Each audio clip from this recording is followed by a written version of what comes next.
উত্তর হাওড়ার কৃষ্ণা ভবনে আজ দ্য আর্ট অফ লিভিং এর ৪৫তম বর্ষপূর্তি এবং প্রতিষ্ঠাতা শ্রী শ্রী রবিশঙ্করের ৭০তম জন্মবার্ষিকী উপলক্ষে বিশেষ আনন্দ উৎসবের আয়োজন করা হয়।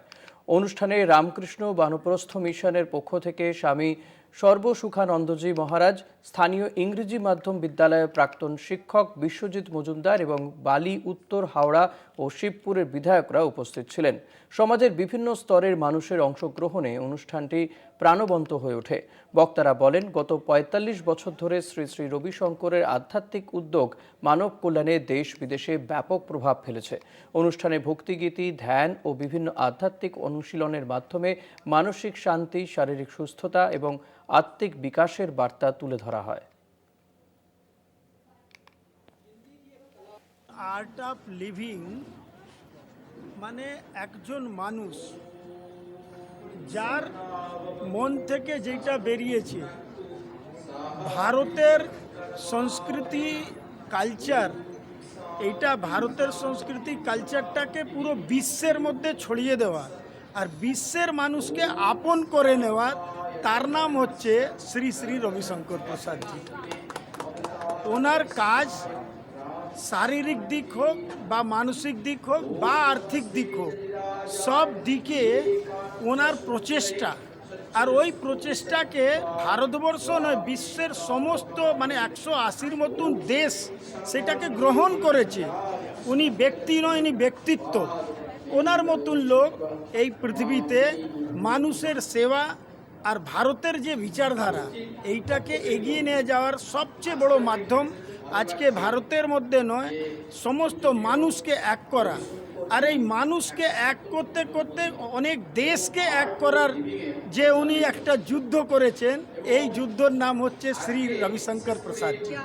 আমার মনে হয় এই যে নামকরণটা, এর মধ্যে এটা বোঝা যাচ্ছে যে আর্ট অফ লিভিং, আপনি লাইফটাকে কীভাবে আর্ট করে একটা সুন্দরভাবে জীবনকে আপনি গড়ে তুলবেন এবং নিজেকে চালিয়ে যাবেন, সেটা খুব দরকার। আমার একটা অনুরোধ এই প্রজন্মের ছাত্রছাত্রীদের কাছে এবং তাদের অভিভাবকদের কাছে যে এই ধরনের প্রোগ্রামে যাতে আরও ওরা অংশগ্রহণ করে এবং শুধু তাদের নিজেদের জীবনকে ভালো তৈরি করার জন্য নয়, পৃথিবীটাকে একটা সুন্দর বাসযোগ্য করার জন্য এই ধরনের সংস্থার খুবই প্রয়োজন।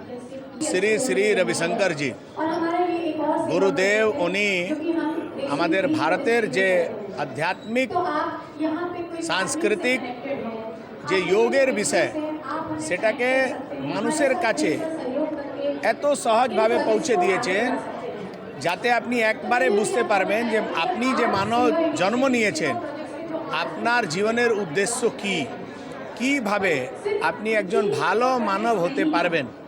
সংস্থার নামই হচ্ছে আর্ট অফ লিভিং, জীবন জিনে কি কলা।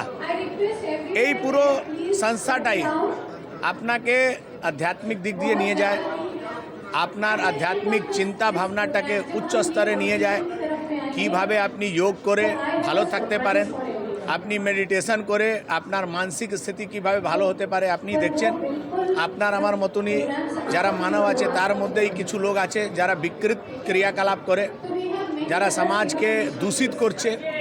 এই যে প্রচার প্রসার, মানুষের যে যোগ মেডিটেশন শেখাবার বিষয়, এটা করলেই সমাজের কল্যাণ হতে পারে। বিগত ৪৫ বছর ধরে আর্ট অফ লিভিং দেশের বিভিন্ন ক্ষেত্রে এই সামাজিক ক্রিয়াকলাপ করছে। আজকে আমি এনাদের এই প্রোগ্রামে এসে আমার খুব ভালো লাগছে। আজকে আমি কয়েকজনকে প্রোৎসাহিত করেছি।